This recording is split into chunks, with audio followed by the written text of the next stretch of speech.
최번역 사도신경으로 신앙 고백하겠습니다.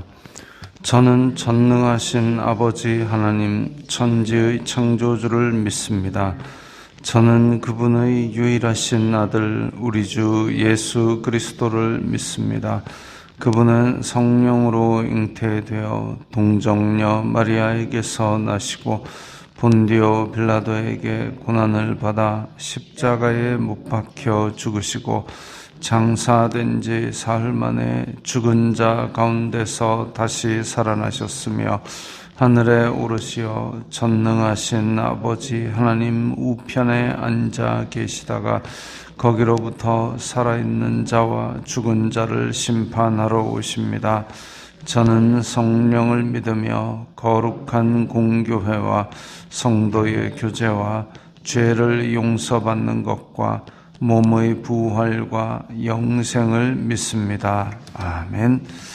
거룩하신 아버지 하나님 감사합니다.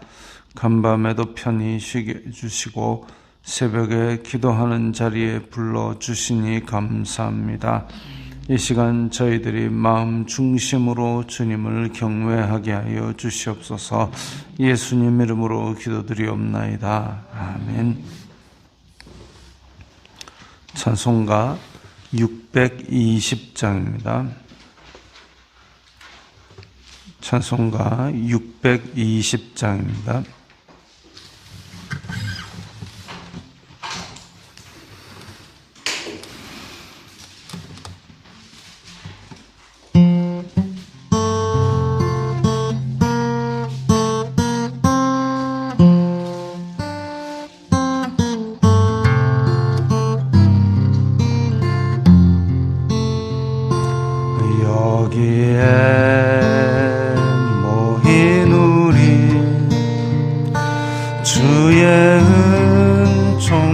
받은 자여라. 주께서 이 자리에 함께 계심을 아노라.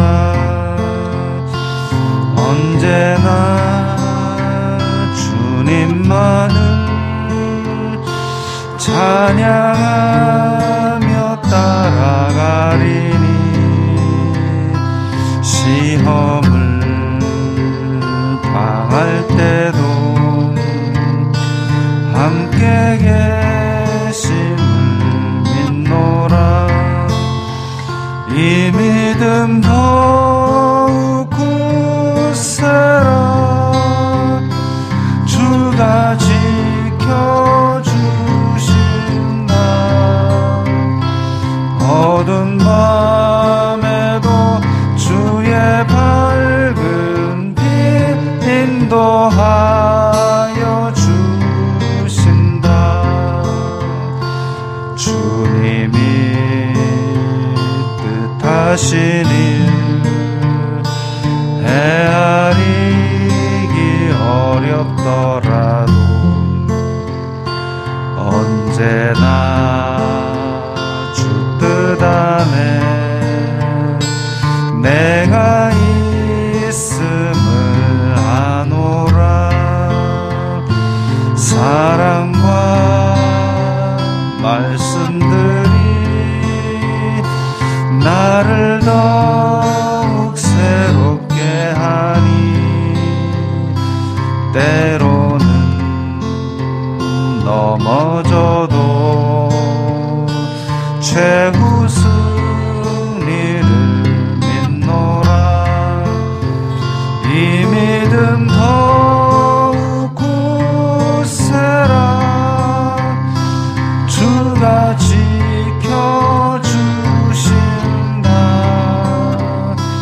어두운 밤에도 주의 밝은 빛 인도하여 주신다. 여기에 모인 우리 사랑받는 주의 자녀라.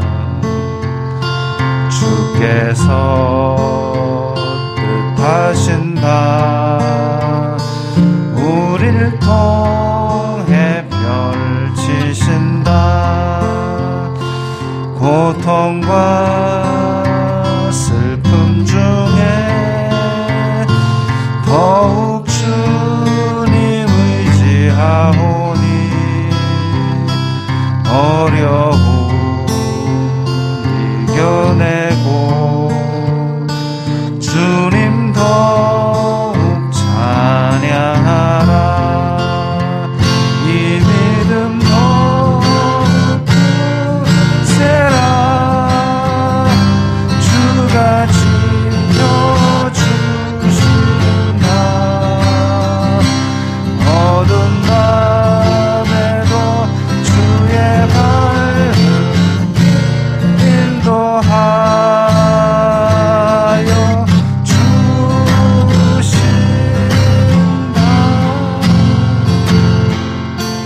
말씀은 요한복음 19장 17절부터 30절까지의 말씀입니다.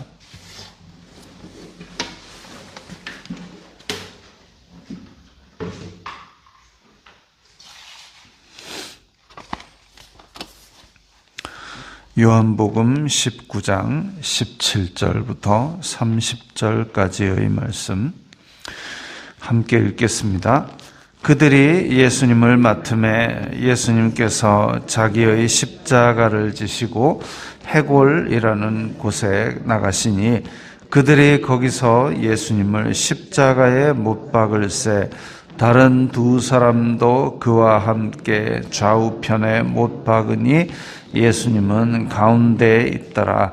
빌라도가 패를 써서 십자가 위에 붙이니 나사렛 예수 유대인의 왕이라 기록되었더라. 예수님께서 못 박히신 곳이 성에서 가까운 고로 많은 유대인이 이 패를 읽는데 히브리와 로마와 헬라 말로 기록되었더라. 유대인의 대제사장들이 빌라도에게 이르되 유대인의 왕이라 쓰지 말고 자칭 유대인의 왕이라 쓰라 하니 빌라도가 대답하되 내가 쓸 것을 썼다 하니라. 군인들이 예수님을 십자가에 못 박고 그의 옷을 취하여 네 깃에 나눠 각각 한 깃씩 얻고 속옷도 취하니 이 속옷은 호지 아니하고 위에서부터 통으로 짠 것이라.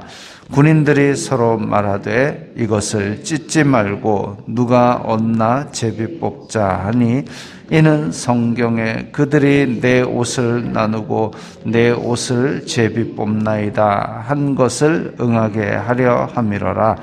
군인들은 이런 일을 하고 예수님의 십자가 곁에는 그 어머니와 이모와 글로바의 아내 마리아와 막달라 마리아가 섰는지라.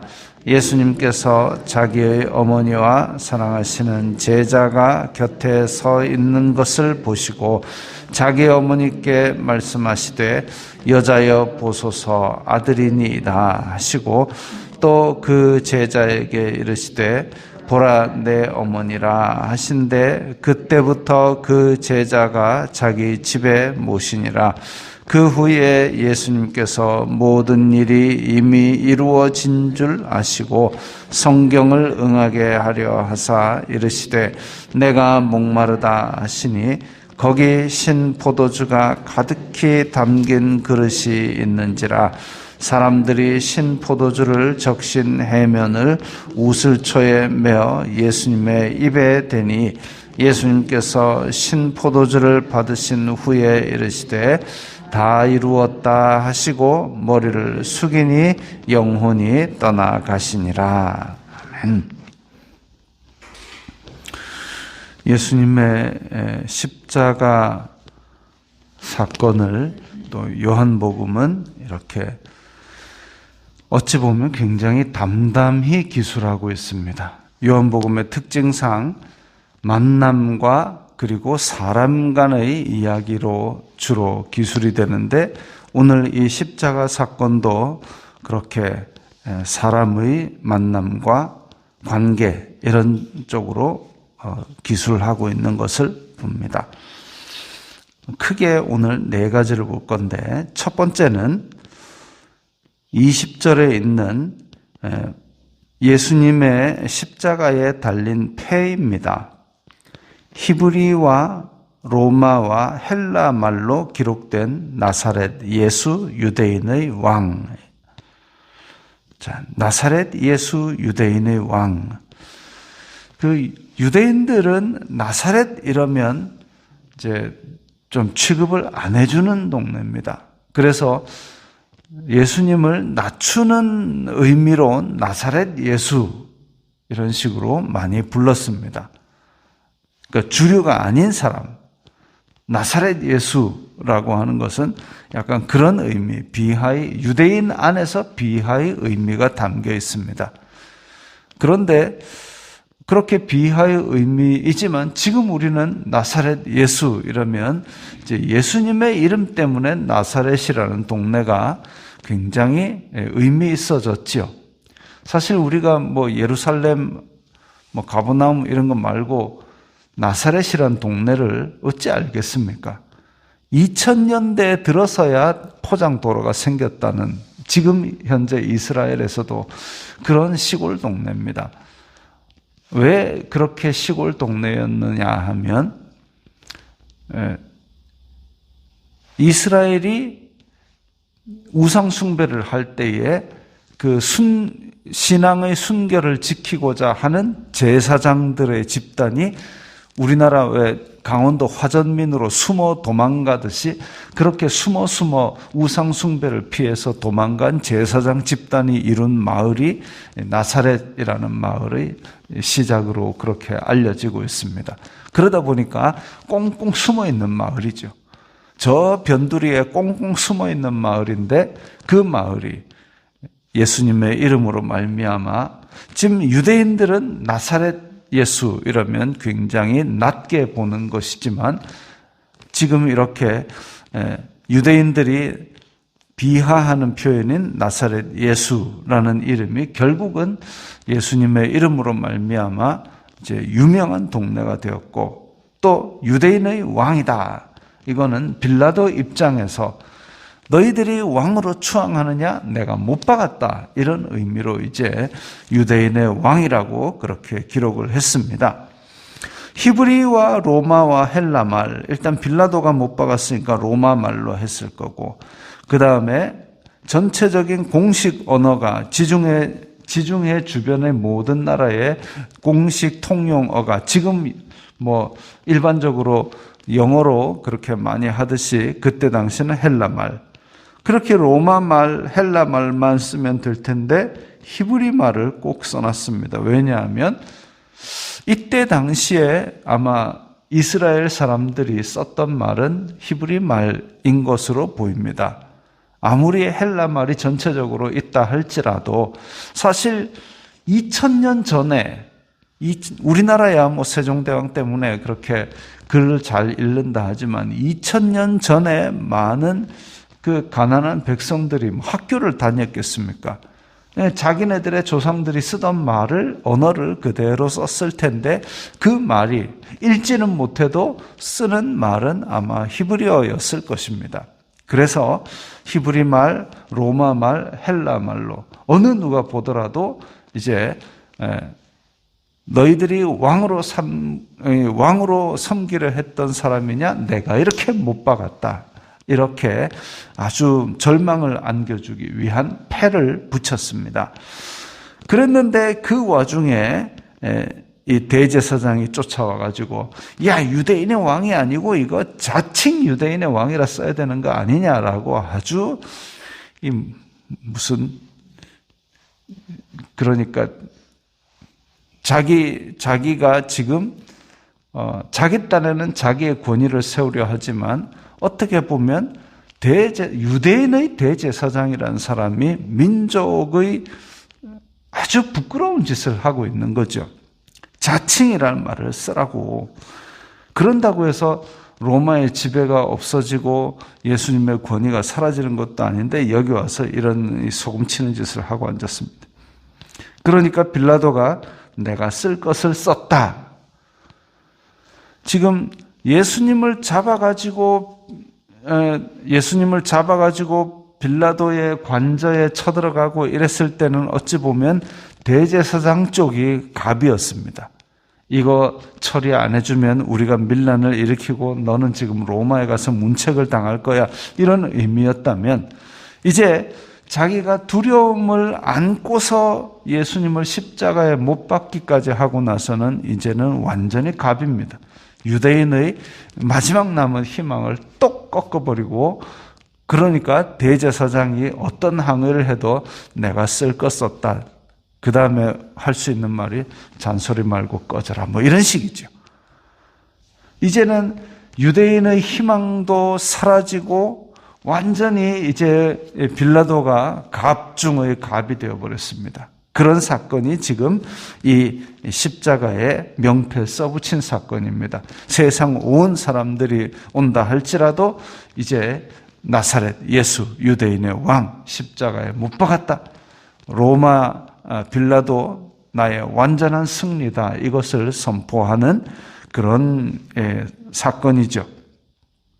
물론 이 사건은 거기서 끝나고 그 의미로만 끝나는 사건이 아니니까 그게 문제지요.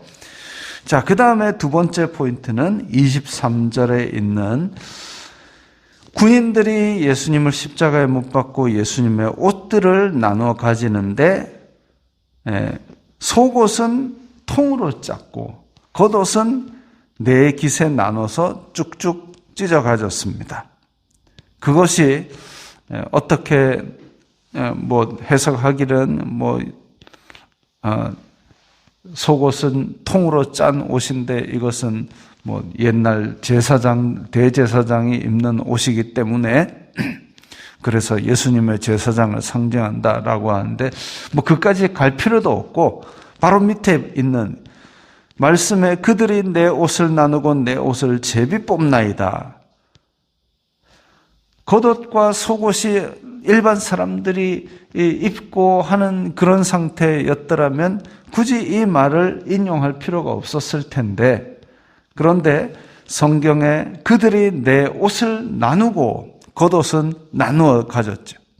내 옷을 제비 뽑나이다. 누가 가져갈지를 제비 뽑았고, 그래서 겉옷과 속옷을 다 지금 빼앗기고 아주 수치스러운 상태, 사람으로 치면 더 이상 부끄러울 것이 없는 바닥까지 내려간 상태. 그리고 그것은 어떻게 보면 거기에 대해서 사람들이 불쌍히 여긴 게 아니라 속옷도 나누어 가지고 그걸 통해서 진짜 그야말로 조롱과 멸시와 박해의 극을 달하는 예수님의 모습을 볼 수 있습니다. 우리가 사도신경에서 고백하는 예수님의 모습이 비하 3가지, 승귀 4가지 이렇게 이야기를 하고 있습니다. 비하라는 것이 이 땅에 사람으로 오시고 그리고 고난받으시고 죽으시고 이 3가지 모습인데, 그 고난받으시는 모습이 이렇게 철저히 유린당하는 그런 모습을 볼 수 있습니다. 그 다음에 승귀는 무엇이냐? 승귀는 이제 부활하시고 승천하시고 그리고 하나님 우편에 계시고 그리고 심판주로 오시고 그것입니다. 어쨌든 자, 이렇게 해서 아주 낮은 모습에서 고난당하는 모습에서 그야말로 바닥에 바닥을 치는 모습이 바로 이 두 번째 포인트입니다. 어떻게 곧 죽는 사람인데도 거기다가 더한 고난을 더 이렇게 심어줄 수 있는지, 사람의 극악한 모습을 우리가 볼 수 있죠.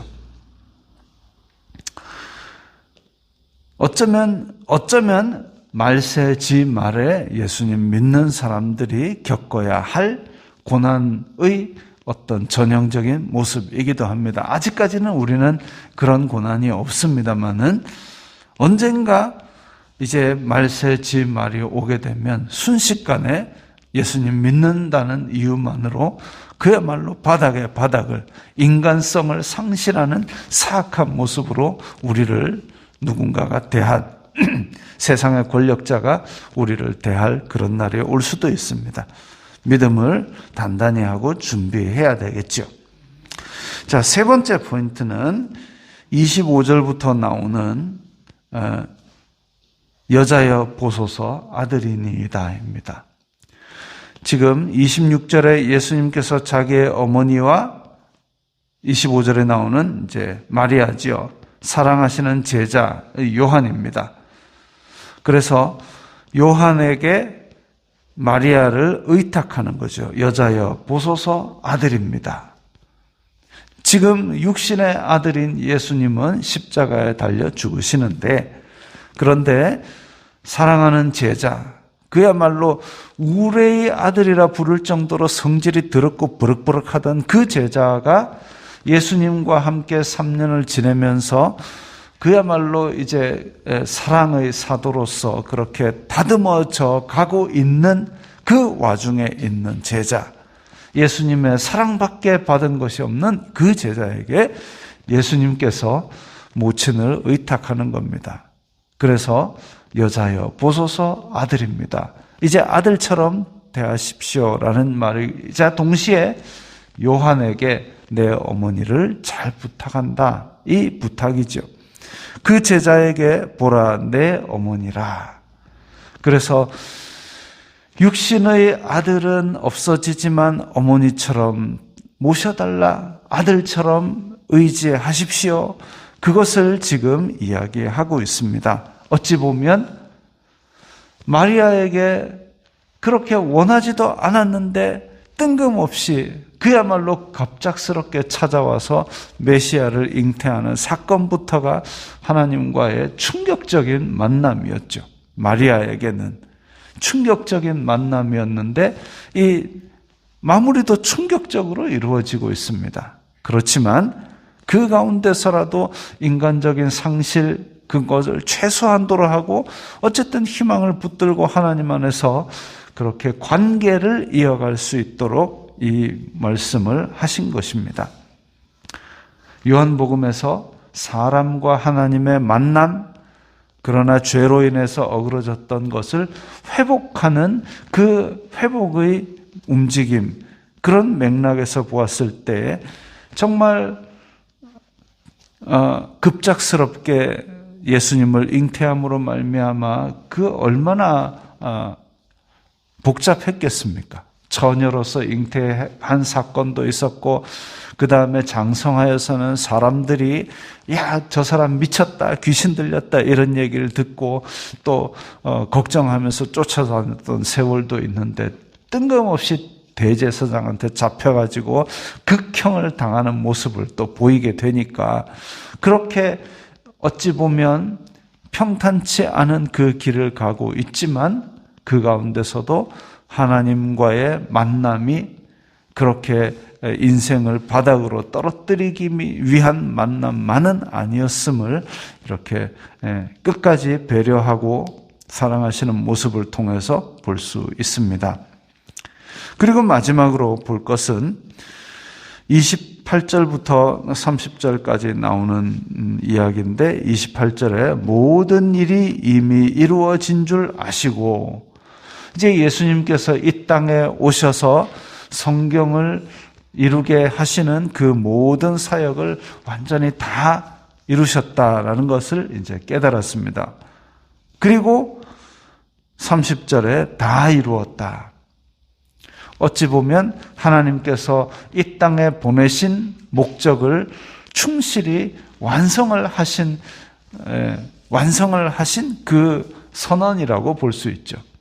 세상의 어느 누구가 임종하는 시간에 다 이루었다라고 만족 충만한 그런 말로 자기의 생애를 정리할 수 있겠습니까? 그냥 우리의 생이 언제 끝날지 모르지만 정말 다 이루었다라고 말할 수 있는 그런 사람은 드물 겁니다. 오늘 하루도 하나님께서 우리에게 주신 사명을 모든 일이 이미 이루어진 줄 아시고 다 이루었다 하신 예수님처럼 하나님께서 우리에게 주신 오늘의 목적을 다 이루기 위해서 겸손한 마음으로 한 발 한 발 걸어나가는 우리들이 되어야 되겠습니다. 기도하겠습니다. 거룩하신 아버지 하나님 감사합니다. 예수님께서 한 발 한 발 걸어가면서 다 이루시고 이렇게 이 땅의 목적과 사역을 정리하셨습니다. 우리도 이 땅의 삶이 언제까지 이어질지 알 수 없지만 예수님처럼 한 발 한 발 다 이루는 그날을 향해서 걸어나가는 믿음을 주시옵소서. 예수님 이름으로 기도드리옵나이다. 아멘.